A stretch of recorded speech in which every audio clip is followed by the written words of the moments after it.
दोस्तों, आपका स्वागत है आपके खुद के YouTube चैनल पर। मेरा नाम है कुलदीप और मैं यहां से लेकर आता हूं प्रभु के चमत्कार, हंसी मजाक की कहानियां और तीसरी शक्ति से रिलेटेड यानी कि भूत प्रेतों की कहानियां। तो आज की कहानी है दोस्तों सौरव की। सौरव जी जो कि दिल्ली में रहते हैं। तो दोस्तों शुरू करते हैं आज की कहानी। तो दोस्तों आज की कहानी है सौरव की, जो कि दिल्ली में रहते हैं और बहुत ही धनी इंसान हैं। और जैसा कि आप लोग जानते हैं, धन का स्वभाव है, जैसे जैसे इंसान के पास धन आता है तो उसमें से बहुत से अच्छे गुण खत्म हो जाते हैं, चले जाते हैं।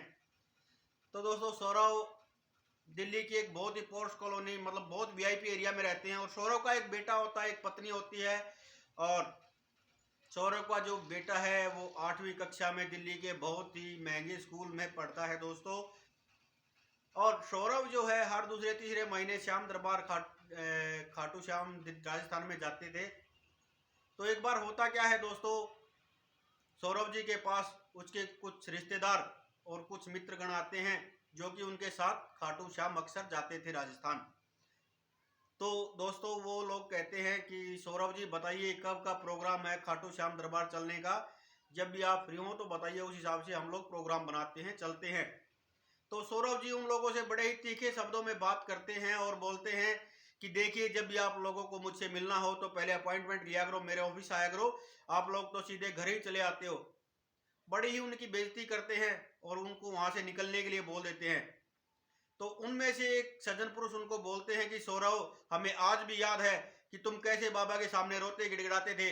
लेकिन आज जब बाबा ने तुम्हें धन दौलत ऐशो आराम दे दिया तो तुम्हारे अंदर घमंड आ गया है, और ये अच्छी बात नहीं है सौरभ। तो सौरभ जो उन सबको वापस बुलाते हैं और अपने ड्राइंग रूम में बिठाकर बोलते हैं, देखिए मेरे घर पे इतने सब ऐशो आराम की चीजें, धन दौलत पैसा इज्जत मान सम्मान सब कुछ है। आप सब भी तो बाबा को मानते हैं, खाटू श्याम जाते हैं, आपको क्यों नहीं दिया बाबा ने। तो वो सज्जन पुरुष बोलते हैं, कोई बात नहीं सौरव, श्याम बाबा आपको जरूर सद्बुद्धि देंगे। और ये कहकर वहां से चल पड़ते हैं वो लोग। तो थोड़ी देर बाद सौरव के घर पे जो लैंडलाइन फोन होता है उस पर घंटी बजती है दोस्तों। और जैसे ही सौरभ जी फोन उठाते हैं, उधर से आवाज आती है, आप सौरभ बोल रहे हैं, आपका बेटा 8वीं कक्षा में पढ़ता है। तो सौरभ बोलते हैं, हाँ मैं सौरभ हूँ।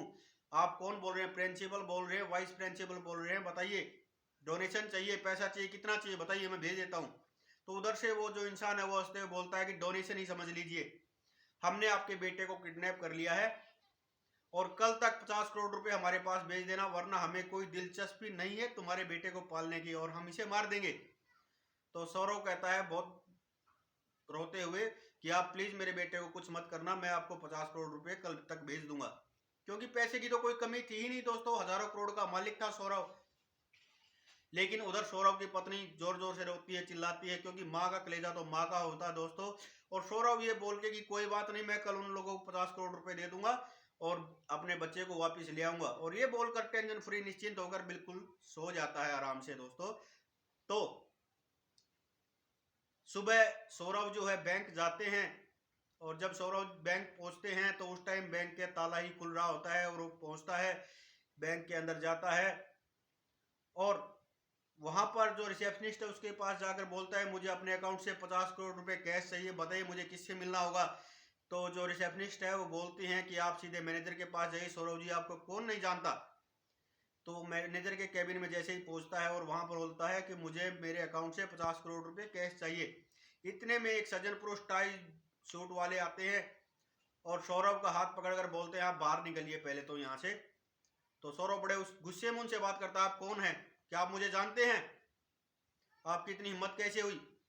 तो वो सज्जन पुरुष बोलते हैं, चाहे आप कोई भी हो, इस बैंक में सीबीआई की रेड पड़ी है और कम से कम 15 दिन तक इस बैंक से कोई कुछ लेन देन नहीं कर सकता। सौरभ जी बड़े परेशान होते हैं और बैंक से बाहर आ जाते हैं। और देखिए कितना मूर्ख इंसान है कि सारा का सारा पैसा उसने एक ही बैंक में अपना डिपॉजिट किया होता है। बड़ा दुखी परेशान सा बैंक के बाहर बैठा रहता है।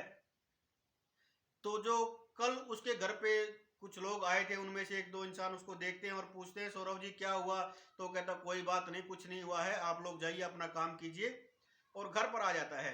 थोड़ी देर बाद उसके घर पर लैंडलाइन पर वापस फोन बजता है दोस्तों। वो सौरभ फोन उठाता है और उधर से आवाज आती है कि पैसे का इंतजाम हुआ।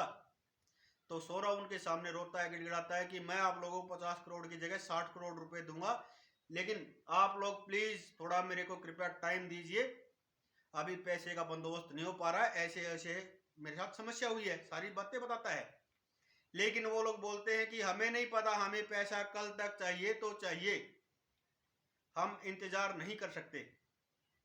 सौरव बड़ा परेशान, दुखी, रोता है, चिल्लाता है, सबके पास अपने जितने मित्र, रिश्तेदार, यारे प्यारे जो कुछ भी होते हैं सबके पास फोन करता है, लेकिन कहीं से कोई मदद नहीं मिलती।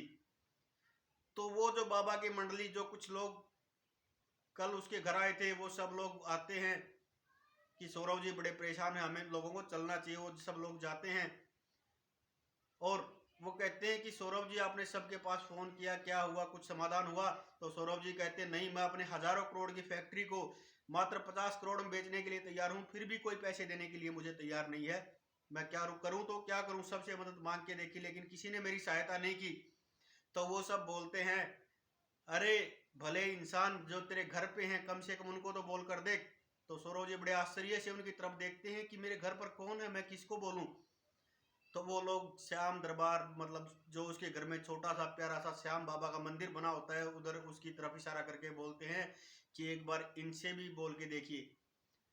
तो सौरव जी की आंखों में आंसू आ जाते हैं और श्याम बाबा के सामने खड़े होकर हाथ जोड़कर बोलते हैं कि बाबा, सबसे सुना है कि आप हारे के सहारे हैं और मैं बिल्कुल हार चुका हूं बाबा। मुझसे बहुत बड़ी गलती हुई है बाबा, मैंने आपके लिए पता नहीं क्या क्या बोला, मेरे अंदर घमंड आ गया था बाबा, मुझे माफ कर दीजिए और मैं हार चुका हूं बाबा। अब आप जाने, मैं कुछ नहीं कर सकता बाबा, मैं हार चुका हूं हर तरफ से। और रोए जा रहा है, ऐसे ही सब बातें बोले जा रहा है। तो दोस्तों इतनी ही देर में, क्योंकि वो कहते हैं ना जब बाबा की छड़ी घूमती है तो ऐसे ही घूमती है, कुछ नहीं पता लगता। इतनी देर में सौरव के घर पर फोन आता है कि हम बैंक से बोल रहे हैं और ये जो सीबीआई वाले साहब हैं ये आपसे बात करना चाहते हैं।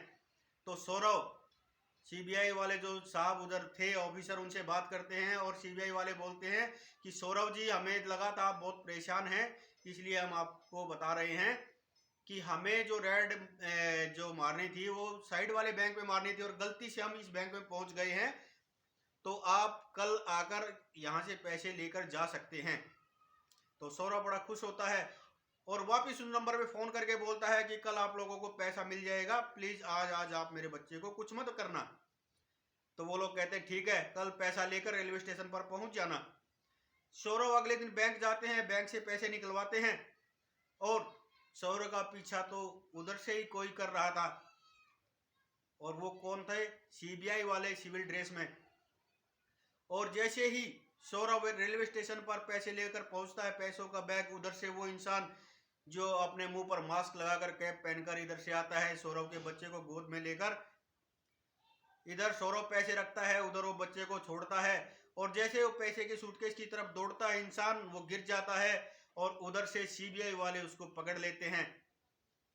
तो दोस्तों होता क्या है कि सीबीआई वाले बोलते हैं सौरभ से कि सौरभ जी, पता है आपको कौन है ये बहुत बड़ा गुंडा है, पुलिस को काफी टाइम से इसकी तलाश थी, आज हमारी तलाश जो है जाके पूरी हुई है, अब हम इसकी सेवा करेंगे।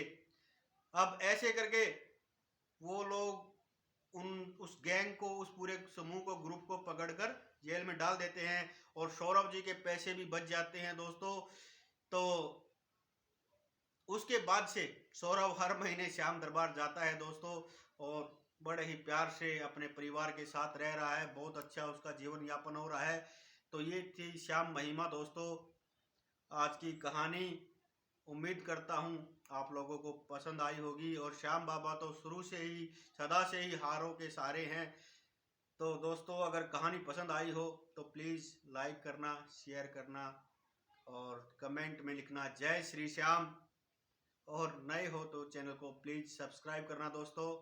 जय श्री श्याम, हर हर महादेव।